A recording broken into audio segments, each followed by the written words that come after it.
High, আমি অহন। আমি চলে এসেছি এখানে দারসুর তরফ থেকে ব্যান্ড স্টর্মের ব্যাক স্টেজে। আপনারা দেখতে পাচ্ছেন এরা সবাই এখানে কাজে লেগে পড়েছে।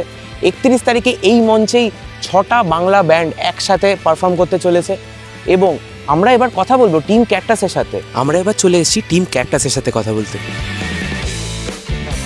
ব্যান্ড স্টর্মের মতন ইভেন্ট বছরে একটাই হয়, এখন অবধি একটা করেই হয়, but this is a very healthy situation যেখানে একাধিক ব্যান্ড একই প্ল্যাটফর্মে এসে পারফর্ম করে এবং যে পরিমাণে টিকিট বিক্রি হয়েছে এবছর for band storm, that is remarkable. মানুষ 7 ঘন্টা ধরে বাংলা ব্যান্ডের গান শুনতে চায়, সেটা মানুষ জানিয়ে দিয়েছে এবং তার জন্য একটা সার্টেন অ্যামাউন্ট খরচা করতেও তাদের কোনো সমস্যা নেই, সেটাও প্রমাণিত। সো অডিয়েন্স যখন আমাদের সঙ্গে রয়েছে, আমার মনে হয় ব্যান্ড স্টর্মের মতন শোজ হওয়া উচিত বারবার। হাই, আমরা ক্যাকটাস আর আমরা সুপার এক্সাইটেড কারণ অন 31st of August আমরা পারফর্ম করতে চলেছি ব্যান্ড স্টর্মে।